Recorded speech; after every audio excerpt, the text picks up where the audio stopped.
नवरात्रि का उपवास और भूखी सास। सास ने पकड़ ली थी नवरात्रि के उपवास रखने की जिद।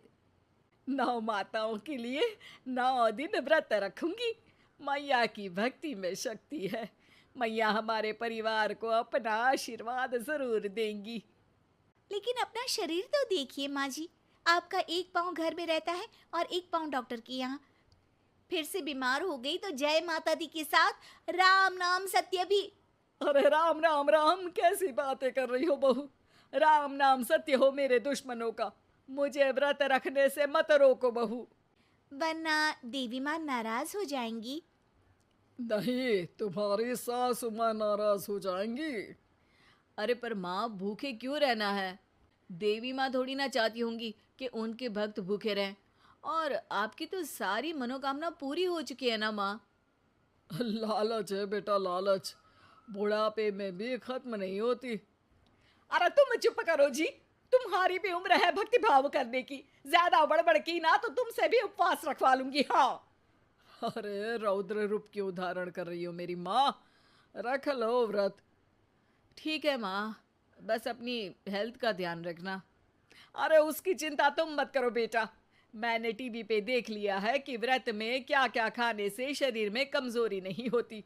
अच्छा ही है, वरना ऐसा ना हो कि 9 दिन के बाद तुम मैया के द्वार की जगह सीधा हरिद्वार। अरे, तुम मुझे हरिद्वार क्यों भेजना चाहते हो?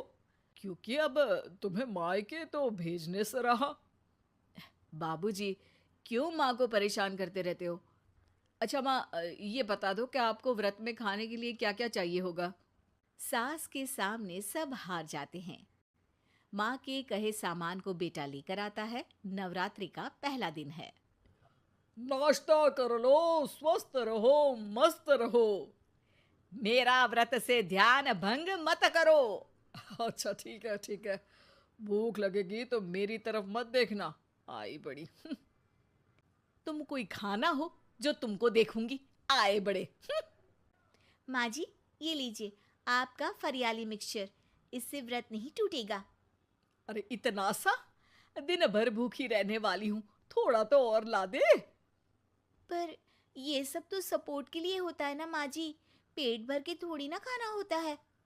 करवा चौथ का व्रत नहीं रख रही हूँ जो कुछ ना खाऊं पीऊं। हाँ यार, ये तो मैंने सोचा ही नहीं।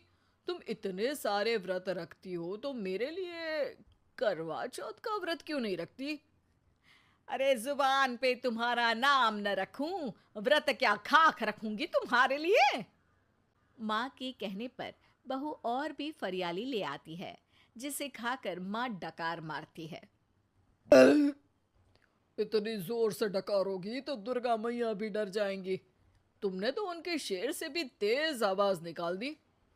अरे शेर के जैसा पंजाबी मारती हूं मैं, देखना चाहोगे? तुम्हें पता है ना, व्रत रखते समय हिंसा वाली बातों से, विचारों से और बुरी चीजों से दूर रहना चाहिए। सही कहा। बुरी चीजों से दूर रहना चाहिए। इसीलिए तो तुमसे दूर जा रही हूँ, दूसरे कमरे में। सास ने कई सारी ऐसी चीजें खाई जिनसे व्रत ना टूटे। बहू, सब्र का फल मीठा होता है। इसका मतलब ये थोड़ी है कि तू मुझे शाम तक फल नहीं खाने देगी।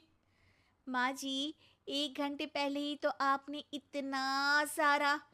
अरे एक खाता ही बना ले, उसमें लिखा करे कि मैंने कितना खाया, कितना पानी पिया। अरे नहीं नहीं माँ जी, मैं अभी फल लेकर आती हूँ।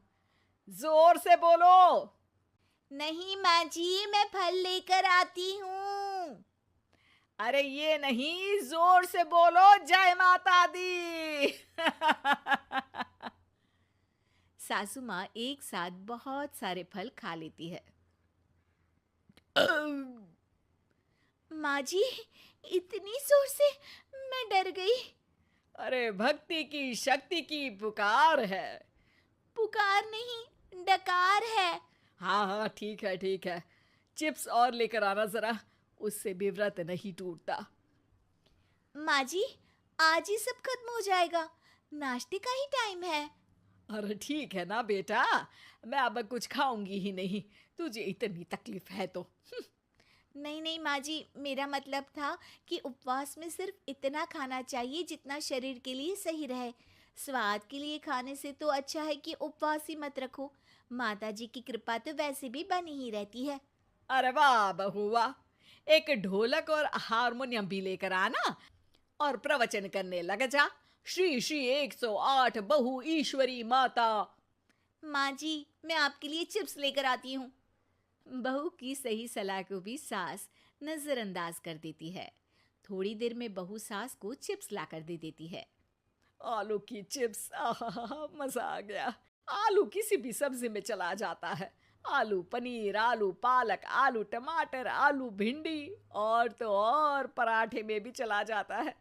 वैसे ही इंसान को भी हर स्थिति में आलू जैसा होना चाहिए। थोड़ी देर में वहां ससुर जी आते हैं। क्या चिप्स खा रही हो? अरे नहीं जी, दिख तो चिप्स ही रही है। अरे तो पूछ क्यों रहे हो?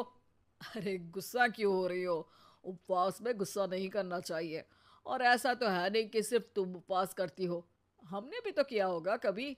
नहीं जी नहीं, तुम तो कर ही नहीं सकते। तुम उपवास में भी भेजा खाओगे और भेजा खाने से उपवास टूट जाता है। अच्छा थोड़ी सी चिप्स मुझे दे दो, मन ललचा रहा है। नहीं, उपवास के लिए है। तुम अपना खाना खा लेना जो भी बने। पूरा दिन सास कुछ ना कुछ खाती रहती है। जैसे ही रात होती है, बस उपवास हो गया, अब मैं खाना खाऊंगी। जो दिन भर से खा रही थी उसको क्या बोलते हैं? बाबूजी क्यों माँ को परेशान करते रहते हो? अरे लड़के, तेरी माँ दिन भर से इतना खा चुकी है कि देश में भूखमरी की समस्या इसी की वजह से बढ़ रही है। और खाने की दिक्कत नहीं है, कितना भी खाए लेकिन सेहत इधर उधर होती रहती है। कुछ ऊपर नीचे हो गया तो तेरी माँ खाने के बाद हाथ धोएगी और तू अपनी माँ से हाथ धो बैठेगा। अरे इत्तू सा तो खाया था, उपवास भी ना तोड़ू क्या? ठीक है, नहीं खा रही बस। अरे बहू तुम ही बताओ, ये इत्तू सा मतलब कितना खाया है इसने? ना जी ना, मैं कुछ नहीं बोलूंगी। खाना दे रहे हो या नहीं, या 9 दिन बिना जल के उपवास रख लूं? देने के लिए धमकी अच्छी है, सुनने में भी डरावनी लग रही है। पर जैसे तुम्हारी जुबान में स्वाद का खून लगा है ना, तुम भूखी नहीं रह पाओगी। मैं कसम खाती हूँ जी। अरे देखो, कसम भी खाओगी तुम। अरे कुछ और दे दो इसको खाने को। ये ले, दाल चावल खा ले बस। डॉक्टर भी कहते थे कि माँ को आए दिन पेट से जुड़ी समस्या रहती है। बस इसी के लिए घर वाले पहले उन्हें उपवास नहीं करने दे रहे थे, लेकिन जब उपवास करने दिया तो माँ ने इतना फरियाली खाया कि घर वालों की चिंता बढ़ा दी। और जैसा कि घर वालों को डर था, अगले दिन उनकी तबीयत खराब भी हो गई। डॉक्टर को बुलाना पड़ा। अरे जितनी बार आप बीमार होते हो उस हिसाब से तो मुझे एक क्लिनिक आपके घर में ही खोल लेना चाहिए। या फिर क्लिनिक में ही इनका एक अलग कमरा बनवा देते हैं डॉक्टर साहब। बाबूजी, पिताजी, मेरे जनक, क्यों हमेशा मजाक करते रहते हो? डॉक्टर साहब, माँ का पेट खराब है। क्या खाया था? जो मिला जो दिखा सब कुछ। अरे बस भी करो जी। बस तो तुमको करना था खाते वक्त। देखिए, खाना अच्छी बात है और उपवास भी आदमी को रखते रहना चाहिए, लेकिन तब जब शरीर लायक हो। पहले दिन ही बीमार हो गई तो 8 दिन कैसे होगा? आप व्रत मत रखो और खाने पीने पे ध्यान दो। मैं गोलियां दे रहा हूँ। आप भी कुछ खाने को ही दे रहे हो? हाँ, इससे जल्दी ठीक हो जाएंगी, समझ गई हैं आप? अब तो ठीक ही होना है ना मुझे।